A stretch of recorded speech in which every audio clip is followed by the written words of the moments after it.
Hello everyone and welcome back to Learning Tekkit. Today I have a whole bunch of new things that I want to update you with, as well as get going with some more machinery. So first of all, I want to go back down to our query, and if you remember, we have a world anchor here and it only worked for 3 chunks.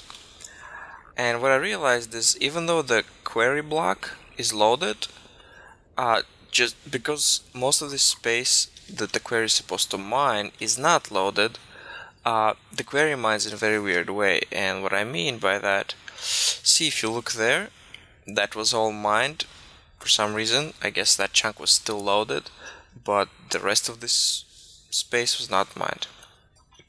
So what we're gonna build instead is another chunk loader, which is known as dimensional anchor.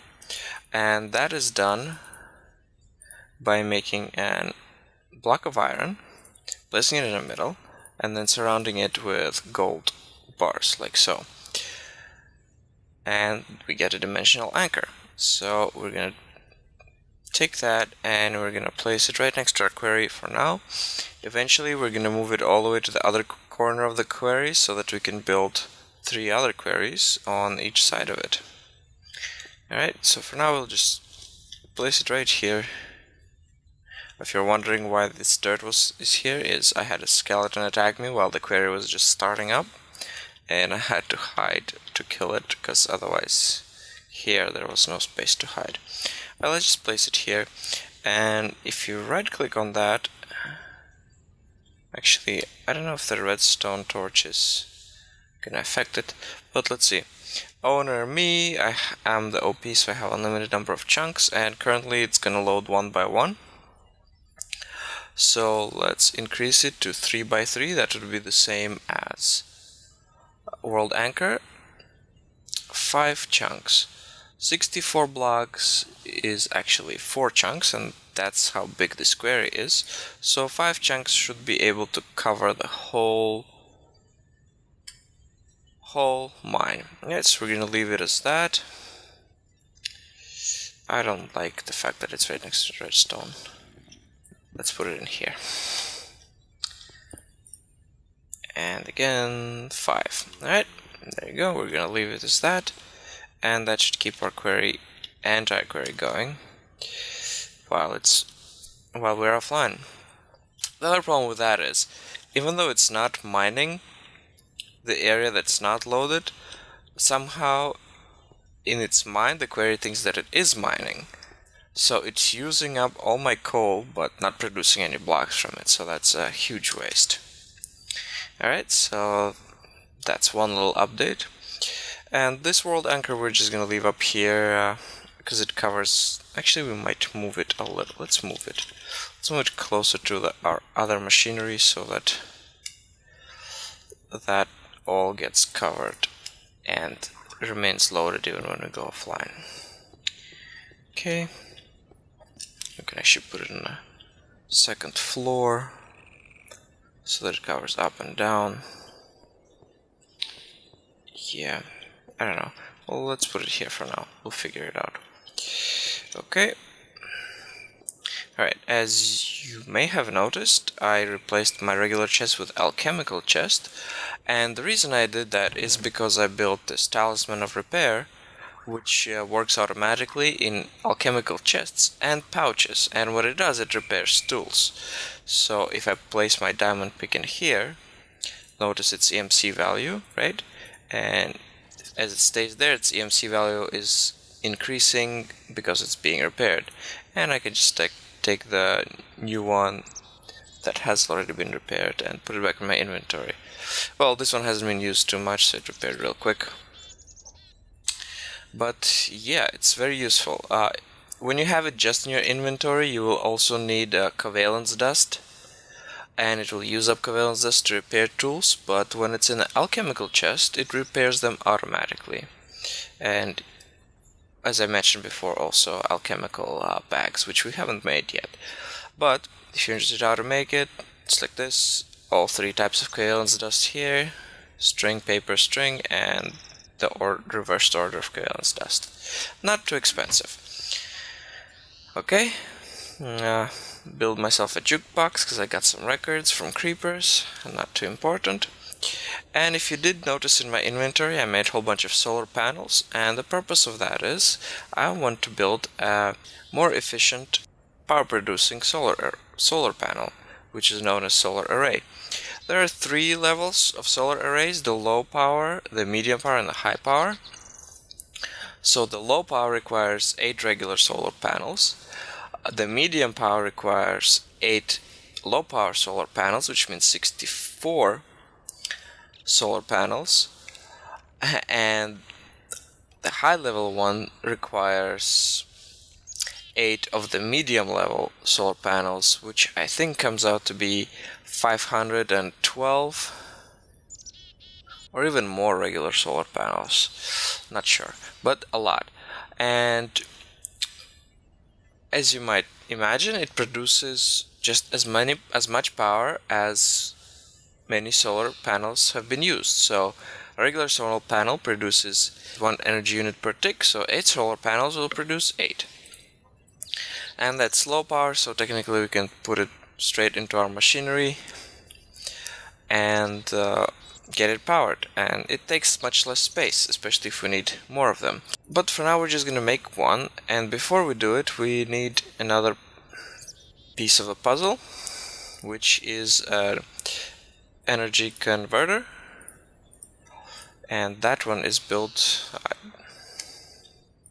missing some copper wires. Hold on. Okay, and energy converter is built like so.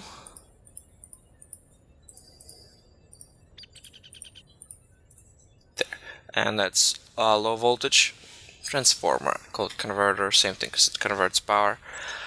Right, and what this can do, well, first of all, it's part of the recipe to make solar panel, but another thing that it does is convert high voltage into medium voltage into low voltage, so that when we actually get to making medium voltage solar panels, we would have to use that to convert it to low voltage in order to be able to use it in machines such as macerator, extractor, and other low tier machines. So to make a low voltage solar array, we just arrange the solar panels like so, and we got a low voltage solar array. Okay, and as you may notice also, I've finally built a door and somewhat of a nice staircase down here into the front yard, and I have a skeleton hiding under my staircase. And another door which goes straight into the basement. Alright. Okay, so that's not the point. Let's go and place our new solar array. For now it's gonna be very lonely all by itself. But we're gonna use glass fiber cable for this one, and we're gonna lead it straight up. We'll do it. Where's my shovel? Shovel is right here. Oh, we actually don't need a shovel, we're gonna put it right on top. Yes. Okay, so what we're gonna do is we're gonna put cable here, cable here, cable here, cable here, cable here, and there. And that's gonna go to our second floor, power the machines that will be there. And we'll basically put cable straight down, and we'll put the solar arrays on each side of the cable and on top of the cable. This way we can maximize how many arrays per piece of cable we can attach, thus saving us materials on making the cable. So for now I'm just gonna place one right here.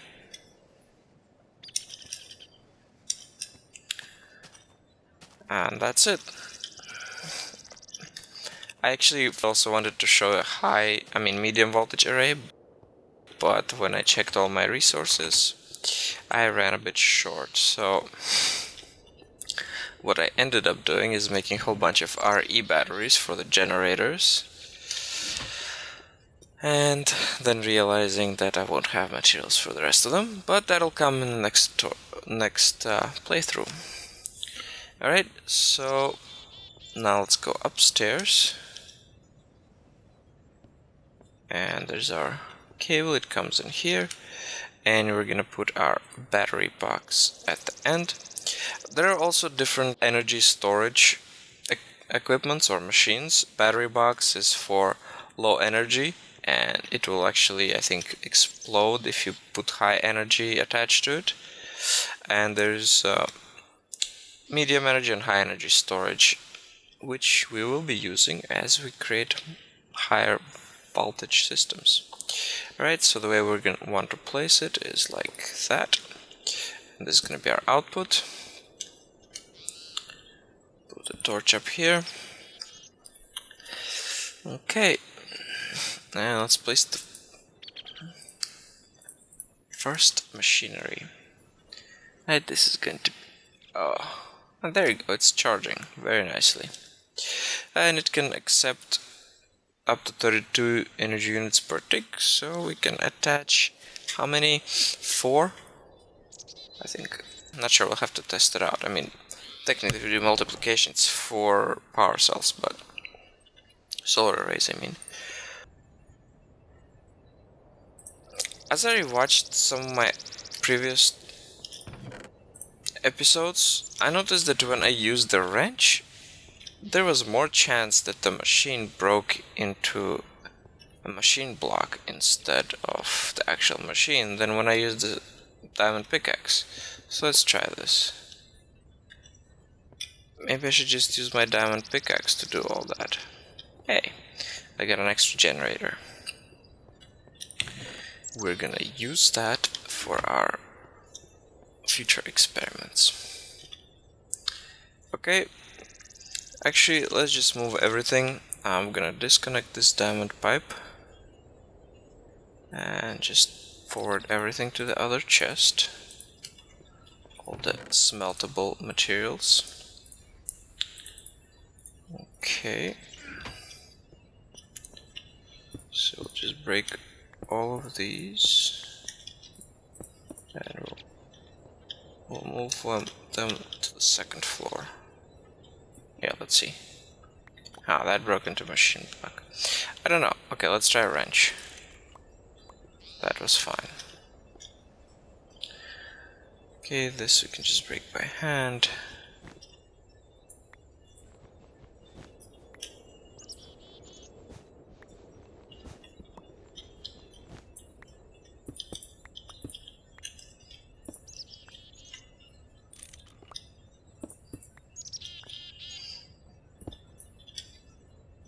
Okay, I'll have to get that.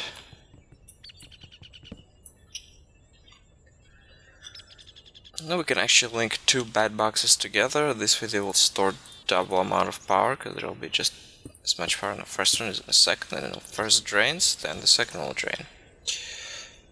So, yeah, let's do that. Oh, this can be used to rotate it. Cool. Alright, let's cover these up.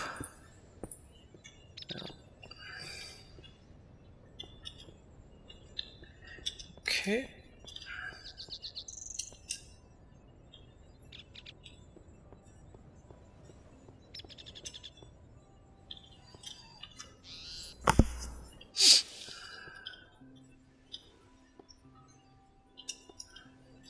I will put it on the other side.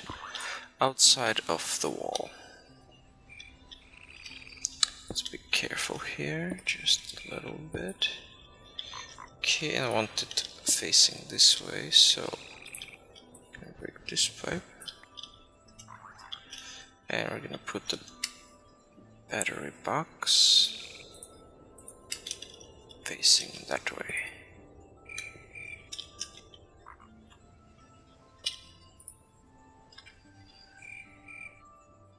Okay, did I mess up something?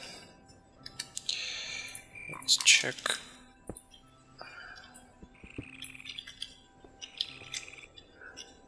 It's supposed to be charging. Oh, it's nighttime, of course. What am I thinking? Alright, this charged up fully. It's nice. Okay, I'll just break these extra blocks. go. And cover up the hole. There.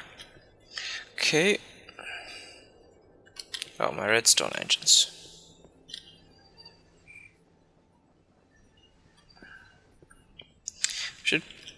Should probably use electric engines since we have electricity right there.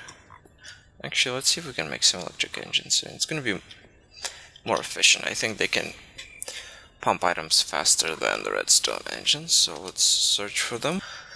Yes, guys, I just checked Wiki, and electric engine was in the previous versions of Tekkit, not in the current ones. There is, however, energy link, which allows to convert electricity to the engine power. However, that constantly drains electricity even if the machine is not being used. So I guess we're not gonna do it just yet. When we have higher power availability, maybe that's when we'll consider changing to other forms of engines. No. Well, I guess it needs a pipe in order to know where to go. Like that, and then an engine here, and then we'll put one lever like that, turn it on, and voila. And we put one of these electric pipes, and it shall power both of them. Let's test it out. What can we macerate? Nothing. We had some more downstairs. Let's check it out. Let's take an iron ore.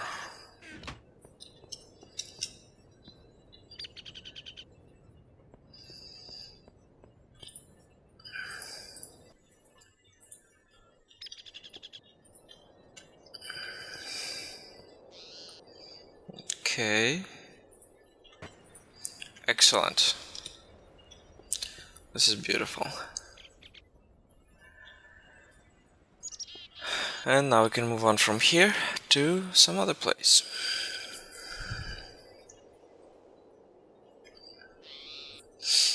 Yeah, I guess we could potentially make 2 levels of these machines. Well, we'll figure it out. But this setup works nice. One wire powers both of them. They're right next to each other, and engines on the wall. Pretty good stuff. So it takes up 1, 2, 3 plus the wall, 3 spaces.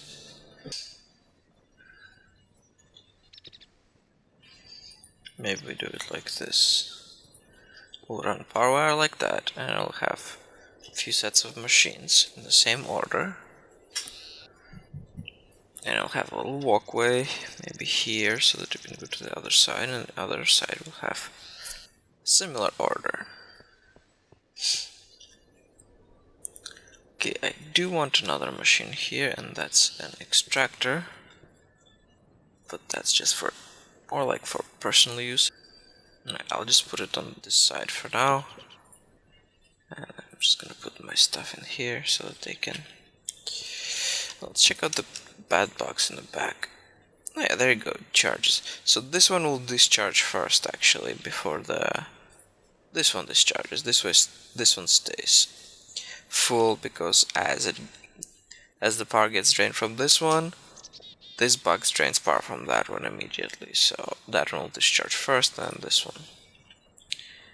Alright, so of course it charges faster than we can discharge it, so that's excellent.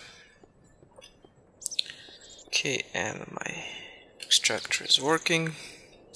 Right, I guess I should bring my diamond pipe down here. I have some diamond pipes, good. Okay, and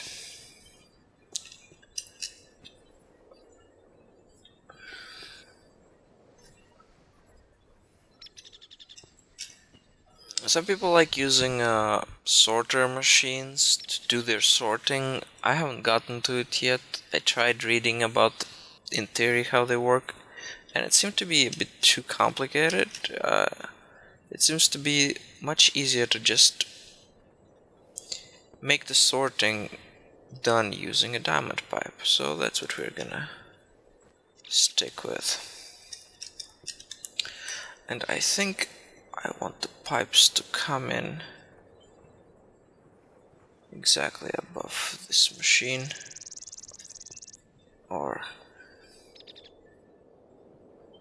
yeah. Okay, so let's do this way.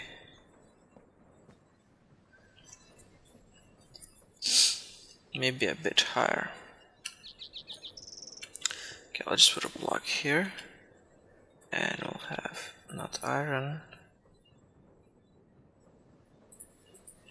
cobblestone transfer pipe here, cobblestone transfer pipe here.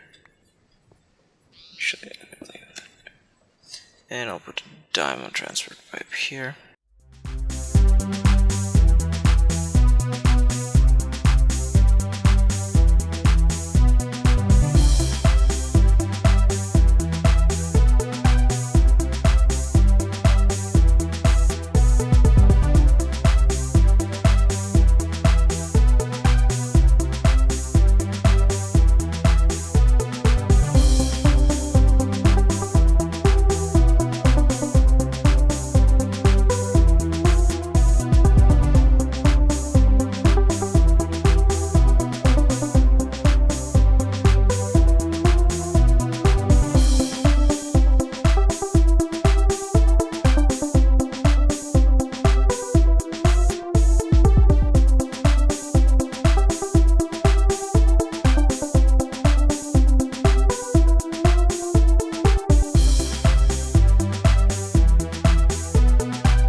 Stone pipes allow items to travel faster and longer distances when we have gold pipes attached to them, so that's what we're gonna do. And wow, even that hurts me. Alright, let's do very slowly. Okay, when I hit that, I'm gonna...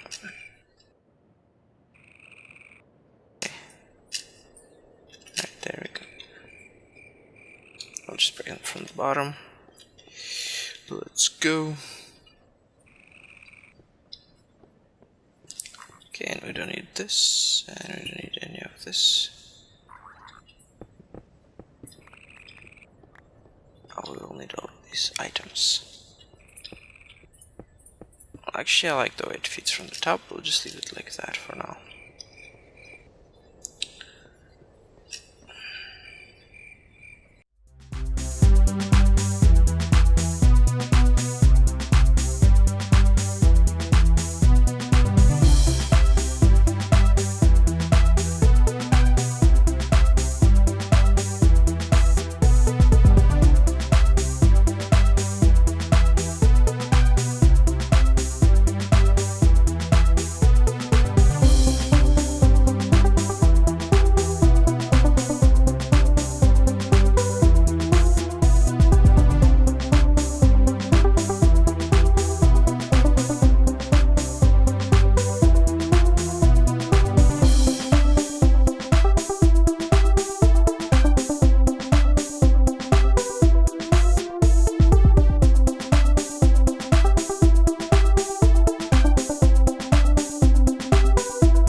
So now from this machine, it's gonna go down.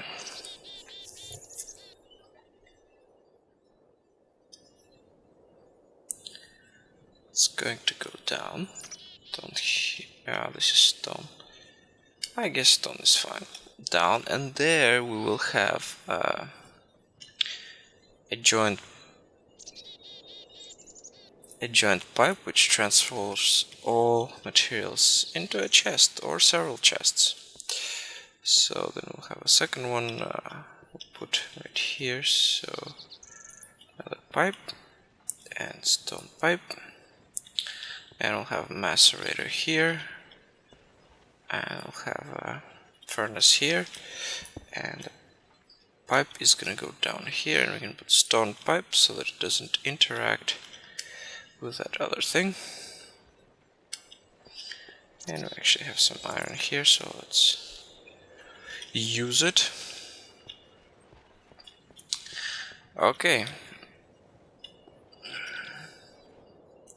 I think that's gonna be it for this episode, guys. You know my plan, so I'm just gonna start building it off camera, I guess, and then in the next episode you'll see how far I got, and hopefully it all works out. Thank you for watching. I hope you enjoyed this video. Please leave a like, comment, and subscribe. I'll see you again next time. Bye.